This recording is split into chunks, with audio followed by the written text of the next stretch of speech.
supposed to feel.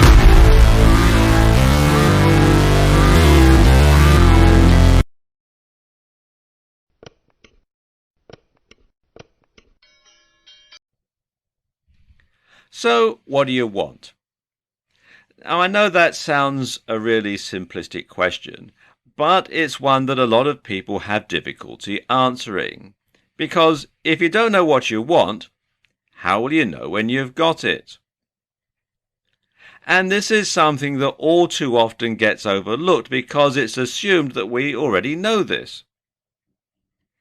How many motivational posters tell you things like, go after the one thing that makes you truly happy, or never give up on your dreams?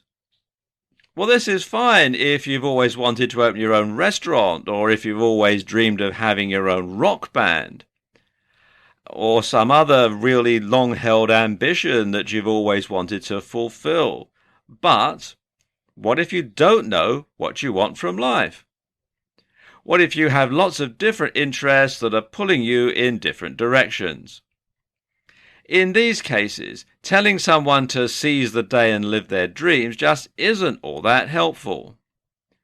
What you need to do in these cases is prioritize and look for the things you can get from life that will make you happiest and tick the most boxes. Now, let's look at some of the ways that you can do that. Very often, what this comes down to is identifying the common themes in your dreams and objectives. Now, in other words, if you want to be 20 things, what do those 20 things have in common?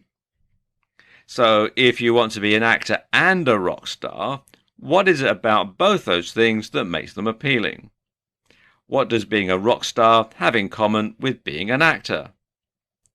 Well, the most likely answer is that both put you in the public eye and both are a kind of performance which can bring a certain amount of adoration.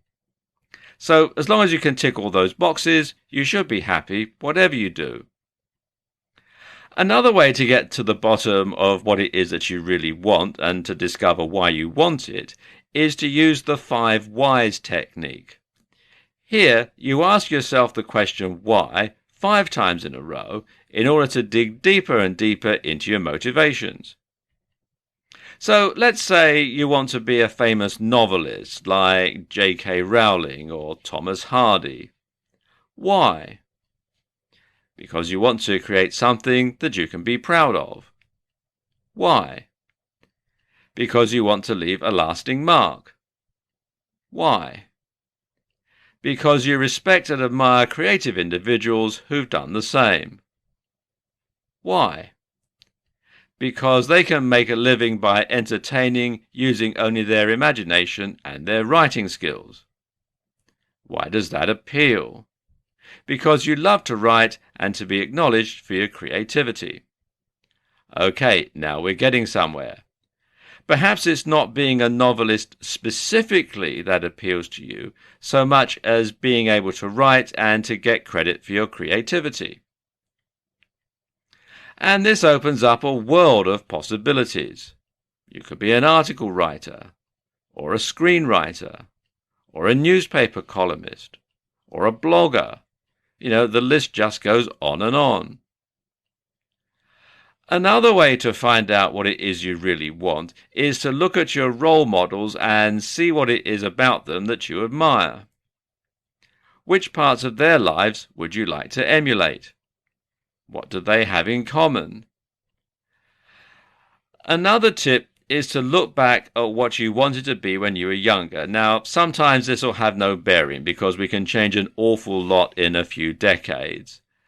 But in other cases, you'll find that whatever it is that you wanted to be back then still has some kind of appeal for you. Now, back then, you probably dreamed of being something much more ambitious and less realistic because, let's face it, we do all get a bit more cynical as we get older. And sometimes when you look back at what you wanted to do when you were young, you think, what a silly idea. But, there might still be some sort of a nucleus of something that you could perhaps salvage from that. And does that same thing still excite you? Once again, think of what it is about that thing that appeals and how you could realistically achieve the same end. For example, if you couldn't make it as a basketball player, perhaps you've got what it takes to be a coach. You're still involved in basketball, just in a different way. So think about what you want and then brainstorm your goals. Write them down and place them somewhere that you can see them. Then work backwards from your goal to where you are now. And this is very important. It's a very important technique to start with the end and then work back to the beginning, because then you'll know exactly what you need to accomplish to get to the next stage. And you'll find it easier to stay motivated if you break your goals down into smaller goals that you can achieve easily. And once you've achieved one goal, you can move on to the next one until you've achieved your ultimate aim. Something that I personally have found very useful when trying to work through goals and trying to come up with ideas and brainstorming sessions and that sort of thing is to use mind mapping software. And the one that I like to use is called FreeMind, and it is actually a free piece of software that you can download. And I can just see here on the website they've got some screenshots that show you exactly how it works and what it all looks like and how you can work through the various mind maps that you can use the software for. And you can find out more at freemind.sourceforge.net, and you can download the software for free. You don't need to be a clairvoyant to see your bright future before it happens. And in fact, it's very easy to do. Confused? You won't be after you've seen this video. Now, most people believe that we think in thoughts. That is to say, we have an inner monologue that works like the thought bubbles in comic books. Recently, though, more research suggests that we think in lots of modalities. Sometimes we visualize. Sometimes we imagine our bodies doing something and almost feel what we're thinking. And sometimes we just know. And this latter example is called unsymbolized thought. In fact, thinking with our bodies and our senses might just be what enabled us to develop thought in the first place. Now, briefly, embodied cognition is the idea that all our thoughts eventually relate back to physical experience. So you can imagine something because you've done it. When someone says something to you, or when you think something, your brain interprets this in such a way that it gives it meaning. You don't inherently understand language, which means the brain must be translating it into some kind of pure meaning. Psychologists once believed that the brain had a language of its own that they called mentalese. More recently, though, more and more experts adopted the belief that we understand things by visualizing them. When someone tells you a story, you understand the story because your brain visualizes it happening to you. Now, when somebody tells you that they walked along the beach, you visualize the color of the sand. You imagine the sea breeze on your skin, and you almost hear the sound of the waves breaking. When we think higher-level thoughts, we understand them only because we can relate them back to our own physical experiences via abstraction. Maths, after all, is fundamentally based on counting.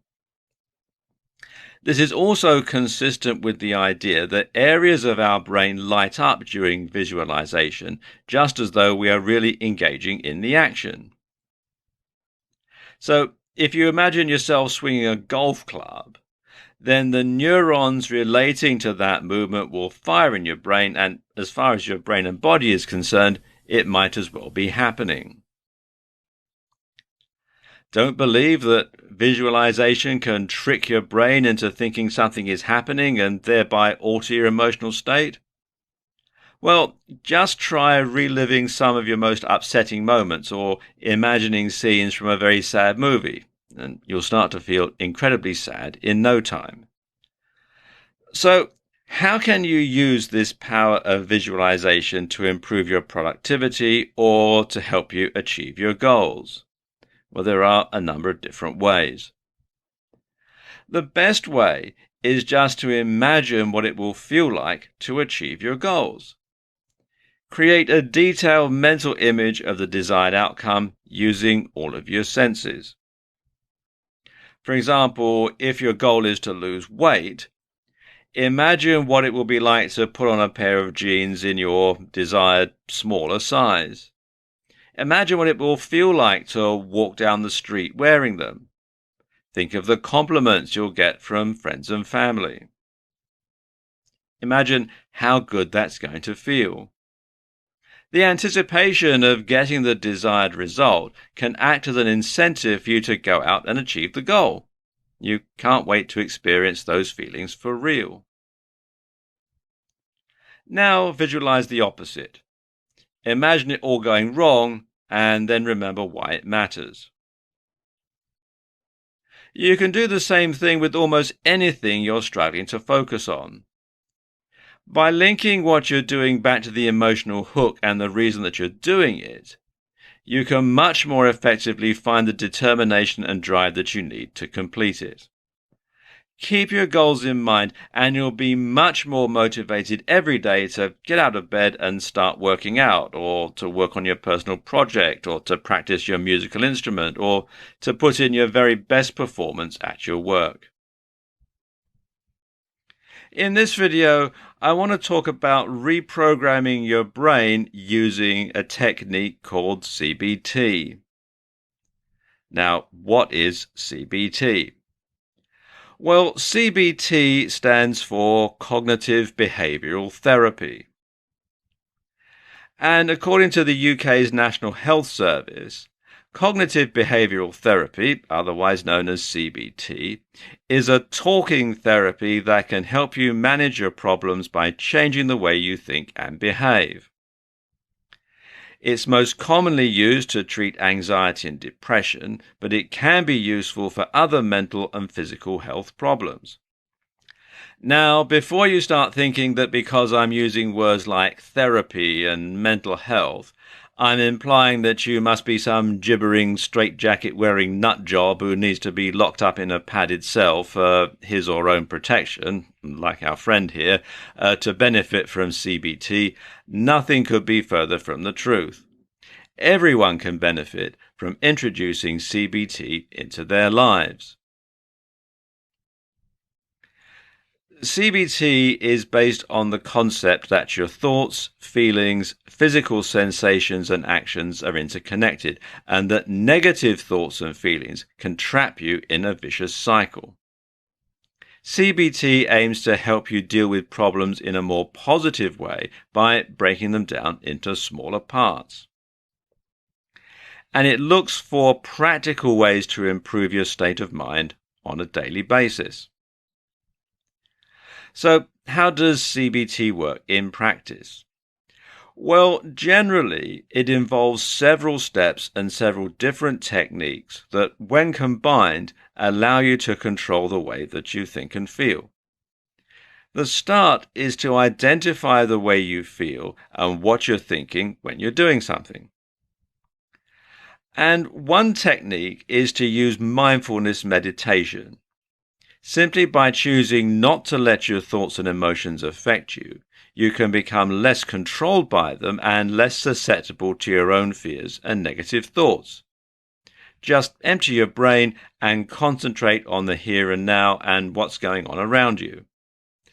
But at the same time, when the thoughts do start to creep in, you're going to make a note of them so you can try and change them. And this technique is called journaling. And what you do is you write down the feelings as they come to you, or you can write them in a journal at the end of the day. The next steps fall under the category of cognitive restructuring, and you can think of this as reprogramming yourself. And the first is thought challenging. Now, thought challenging is simple. It means that you're looking at all those thoughts that you made a note of, and now you're challenging them and testing whether or not you think they're really true. So if you're afraid of public speaking, it may be that you think things like, I'm going to stutter and everyone will laugh at me. In thought challenging, we're going to deconstruct that belief and see if it really is likely or if it's anything to really be afraid of. So ask yourself, why would you stutter? Do you normally stutter when you talk? Why would people laugh at you? Are people usually that unkind? Would you laugh if someone had a hard time giving a speech? Or would you be more sympathetic and understanding than that? Does it matter? If you aren't going to see these people again, why does it matter what they think of you? Ask yourself these things and focus on the fact that the worst case scenario really isn't all that bad. Once you can start doing that, you'll see there's nothing to be afraid of. You can even repeat a maxim to yourself as a positive affirmation. It really doesn't matter what these people think of me. It really doesn't matter what these people think of me. You can think that to yourself over and over again. Hypothesis testing can be one of the most unpleasant and upsetting parts of CBT, but it's also by far one of the most immediately effective. The idea is that you're looking at those fears that you have, and then you're going to test if they're true. Now, let me give you an example from my own experience. When I was a boy, I had a terrible fear of escalators. I used to have this terrible feeling that when I got to the end, where it disappears underneath and rolls round, that it was going to chop my feet off. Or that if I was going up the escalator, a shoelace or a piece of clothing would get snagged in the escalator itself or in the handrail, and then when we got to the end, it would rip my arm off or rip my leg off. I mean, I didn't realize that escalators do have fail-safe devices built in to stop that happening. So every time I went anywhere and there was an option to use the stairs instead of the escalator, I always took that. And the more I avoided escalators, the worse my fear and my phobia got. Well, one day, I suppose I was about 10 years old, and I went up into central London with my parents, and we took a journey on the London Underground, on the tube. And we went on the Bakerloo line. And for those who are familiar with the London Underground, you'll know that this is actually one of the deeper lines on the system. And getting on the train was fine because at the station that we got on at, there was a lift, an elevator. But when we got to our destination station, the only way out was up the escalators.